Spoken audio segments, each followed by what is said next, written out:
يا مساء الجمال على حبايبي الحلوين، يا رب تكونوا بخير. وحشتوني جدا جدا. شايفين يا حبايبي العيش وجماله؟ شايفين حلو ازاي؟ ده بقى العيش الشامي معانا. شايفين مورق وطري وحلو ازاي؟ جميل جدا. شايفين حلو؟ طبعا انا هقطعها بالنص. شايفين من جوه لا هو مكبد ولا معجن ولا حاجة، لا طبعا عجينته طرية وحلوة. شايفين محفظة؟ ده مش عشام يا جماعة، ده بصوا محفظة، حاجة كده فوق الخيال. تعالوا بقى ايه نشوف العيش الشامي بتاعنا عملنا ازاي. طبعا طريقته سهلة وبسيطة خالص ومش مكلف.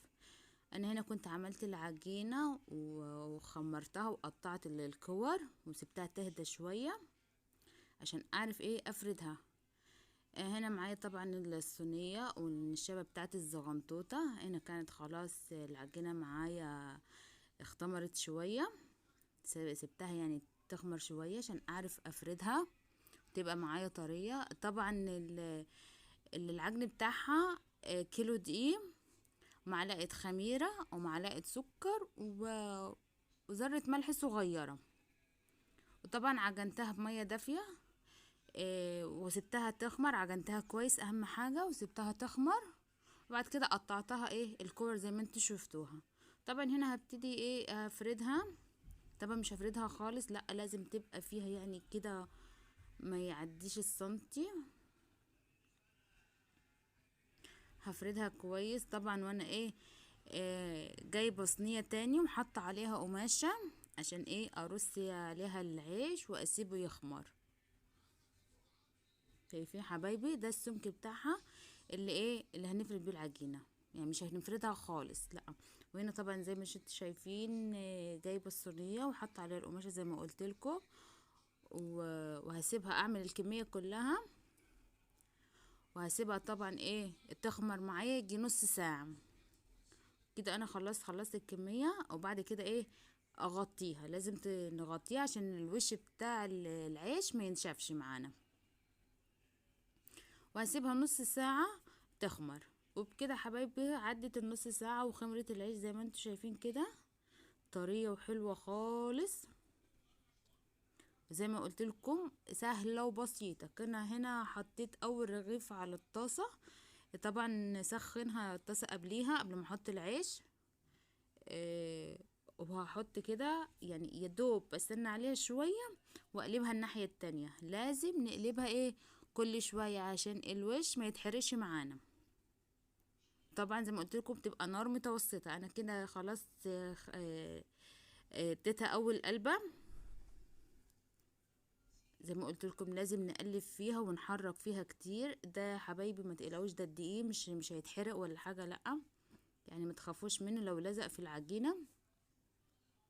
زي ما قلت لكم لازم نقلب فيه كل شويه. شايفين حبايبي بتنفخ معايا ازاي؟ كده بيدل ان العجنه بتاعتها ناجحه ومظبوطه ومش مكبده ولا تخينه، لا لا عجنتها حلوه كده متماسكه. لازم نحركها زي ما قلت لكم. اوبا هنا كان هيقع مني. لحقتها بسرعه الحمد لله. لازم نحرك فيه كده. خلصت اول رغيف وحطيت تاني رغيف برضو نفس النظام. برضو اقلب فيه واحرك فيه كل شوية عشان ما يتحرقش مني. وطبعا ما تنسوش حبايبي تعملوا اشتراك في القناة وتفعلوا زر الجرس عشان يوصلكوا كل فيديوهاتنا الحلوة ووصفاتنا الجميلة. وتقولوا لي كلمة حلوة وتدعوا لي من قلبكم يا ريت. ده صدقوني بيفرق معايا كتير، بيرفع من معنوياتي وبيخليني اكمل بكلامكم الحلو ده. صدقوني بيغيرنا كتير. وهنا شايفين برضو بينتفخ الرغيف. دي لحظة جميلة بصراحة. انا كنت مبسوطة قوي بلحظة الرغيف لما بيجي ينتفخ. هنا عامل قطة هنا وفي الجناب.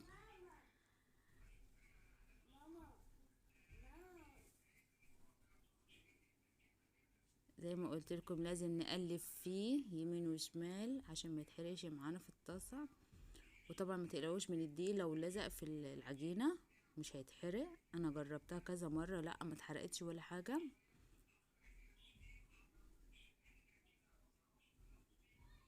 طبعا هنا برضو هنستمر نعمل الكميه كلها، نعمل باقي العيش نفس النظام نفس الطريقه. انتي اول ما بتقلبيه بتلاقيه كده انتفخ كده لوحده، وممكن تدوسي عليه في الجناب زي كده عشان ايه الرغيف ينتفخ كله. في رغيف بينتفخ لوحده، في رغيف ايه لازم انتي تدوسيه من الجناب عشان ايه ينتفخ كده كله.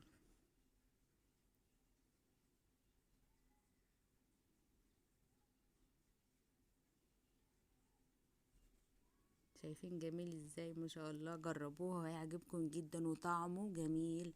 لا في لبن بودرة ولا في زبادي ولا في اي حاجة، لا الملح والسكر والخميرة والدقيق والمية الدافية بس. يعني حاجة مش مكلفة، كل حاجة موجودة عندنا في البيت.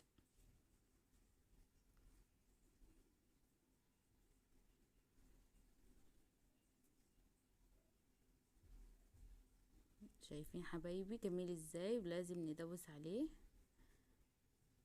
ونقلب فيه كل شوية.